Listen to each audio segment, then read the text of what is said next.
Yeah, positive. How's it going? I got for you guys today a post-narrated showdown battle just because I'm not really in the mood to do a live right now, so hopefully y'all do not mind that. And this battle actually did not turn out to be that bad. It definitely turned out a lot better than I thought it would. And hopefully y'all do enjoy this. And if you're wondering how to get the replay background to look like this, you just do the exact same thing that I did on my how to change showdown tutorial, but you just do it on the replay page. And yeah, that's basically how you do it. So hopefully you guys do enjoy this. Let me know if you do actually like this, because I think I can also change the Wi-Fi background and just add like some different 6th gen backgrounds. And much like always, guys, if we get 300 likes, that would be absolutely amazing. I'm really appreciating the support you guys have been showing recently, so thank you for that. Definitely motivates me to want to upload more for you guys, and hopefully tomorrow will be the start of the lives again. But as I said, just right now I don't really feel like doing it.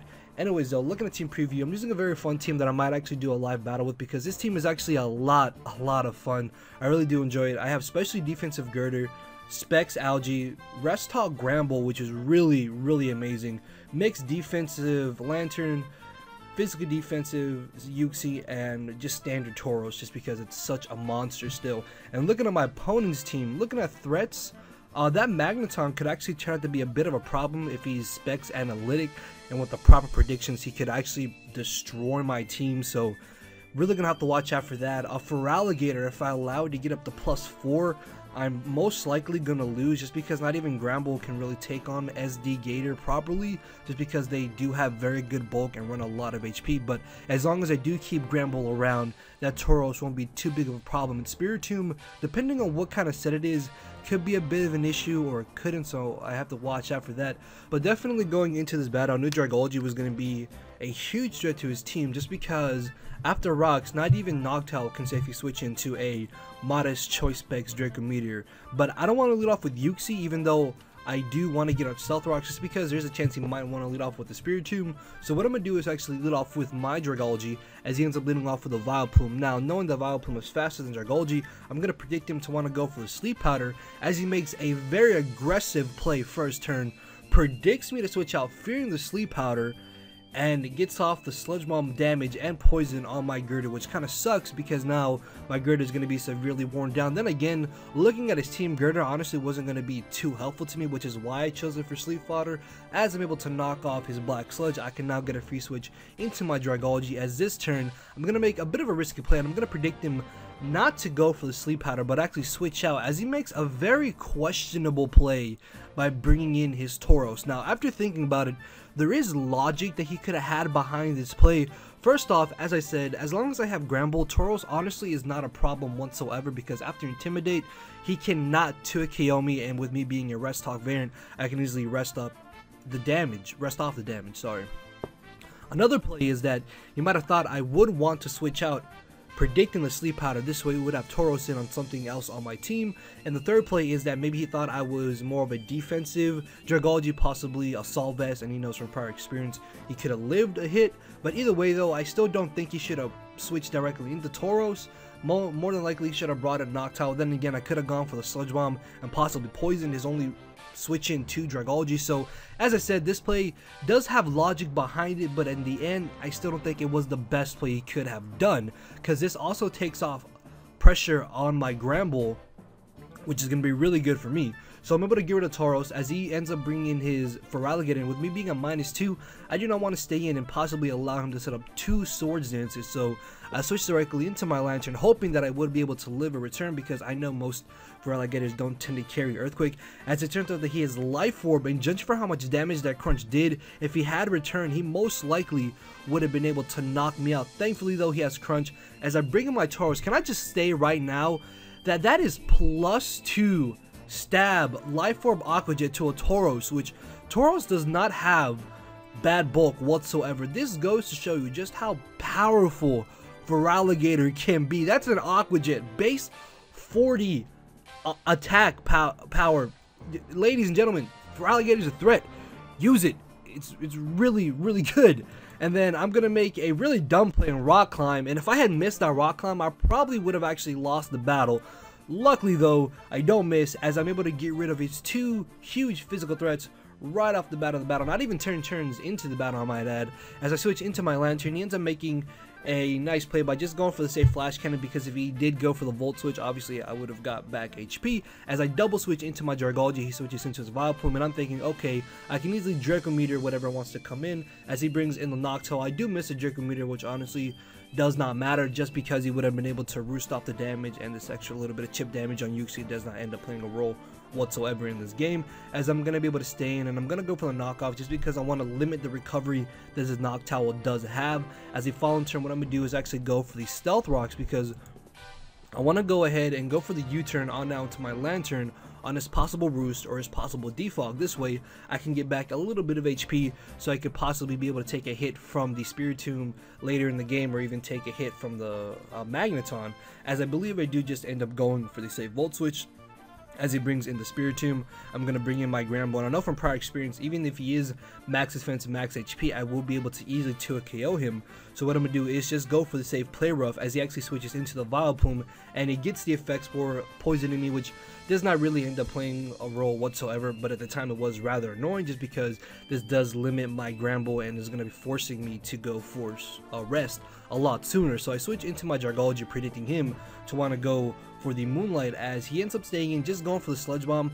Now at this point in the battle, I'm thinking, okay, he probably doesn't have Sleep Powder, right? Because he should have definitely gone for it, as unfortunately for me, Draco Meteor fails to knock out this Vileplume, and then I predict him to go for the Moonlight, and I bring in my Tauros. And I'm going to pause because this right here is very, very important.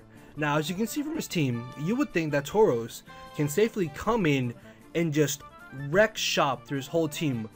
That is not true, because as you saw from this Earthquake damage, that Spiritomb only took 41% amount of damage, which means he can easily take the next one. And at this point, I'm thinking that Tauros is definitely my win condition. Unfortunately though, I have to find some way to first get rid of this damn Spiritomb, and there is a possibility that his Magneton could be Scarfed, so I also have to watch out for that. And unfortunately, with him living this Earthquake and most likely carrying the possible Sucker Punch, I do not want to stay in and go for another one. Then again, he could also have gone for the Pursuit this turn, but as you'll see, he doesn't have Pursuit. So I do make a bit of a risky play and switch directly on now into my Granbull, as he reveals to me that he does have the Sucker Punch. And I know it may seem odd to think that Leftovers Spiritomb has Sucker Punch, but trust me, I've seen some very weird things on the NU ladder. So in the back of my mind, I was kind of fearing that he would have Sucker Punch. So I go for the Thunder Wave, and I'm not going to lie, the main reason I Thunder Waved is to actually paralyze his Vileplume, just for the sole fact that now my Jargalji will be able to come in and outspeed it and hit it with the Draco Meteor, Sludge Bomb, or Dragon Pulse. So ultimately, I decided to make a safe middle ground play, and I go for the Dragon Pulse, as it only does 34% amount of damage to this Noctowl. So judging for how much damage that did, the Draco Meteor most likely would have not been able to knock him out. And as I said, if I had got up rocks, I might have been able to knock him out. Either way though, I'm going to go for the Ice Beam, actually predicting him to want to bring in the Vileplume as he switches into the Spiritomb. And then I go for the Skull, thinking, okay, yes, I'm starting to wear this down. I'm going to be able to bring in Tauros and just destroy his team. He has the Pain Split, and oh my lord, guys, you do not know how frustrated I was when I saw that he had Pain Split on the Spiritomb, because it is already a massive nuisance, and he's almost up to 70% HP. So I stay in and I go for the Roost, thinking, okay, he's gonna switch out. No, he makes a nice play and predicts me to not go for the offensive move and goes for the Pain Split, and he's brought back up to 100% HP. So I stay in and I'm gonna go for the Sleep Talk. It doesn't even matter what I pull against this Magneton, because I have Thunder Wave and Play Rough as my other two moves outside of Rest and Sleep Talk. So I'm gonna be forced to switch out, and then I predict him to predict me to bring a Lantern and go for the Hidden Power Grasp, but he actually just ends up making the middle ground play once more, goes with Flash Cannon, as I'm actually able to live two of them, go for the knockoff and get rid of his Choice Scarf, which means my Tauros has become an even bigger threat to his team.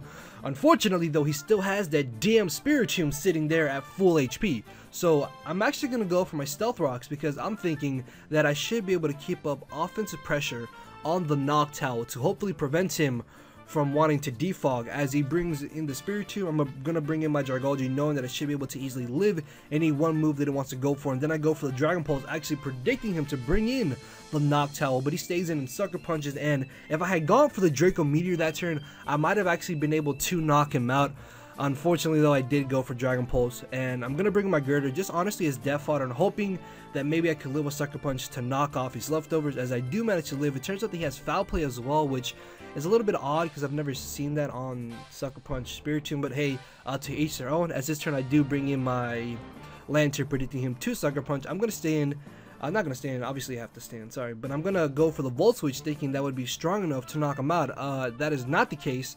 As he's able to live, I then bring in my Girder just as death fodder. This way, I can bring back in Lantern, and I should be able to easily live his Sucker Punch and knock him out with the second Volt Switch. But if I had just gone for the Scald, I still would have been able to keep my Girder to possibly Mach Punch the Magneton or even the Noctowl, but it's fine. And he doesn't go for the Sucker Punch because honestly at that point my Lantern would have been able to easily live, and it doesn't end up playing a role whatsoever because now with Spiritomb gone, Tauros can come in, I can knock out the Magneton with Earthquake. I have Zen Headbutt for Vileplume, and I have Rock Slide, and Rock Climb should be strong enough to knock out Noctowl, and that is going to be the victory in my favor. So yeah, hopefully you guys did enjoy this game. This turned out to be a little bit longer than I thought it would, but if you guys did enjoy this, then make sure to hit that like button. Much like always, guys, if we get 300 likes, that'll be absolutely amazing. So thank you for the support.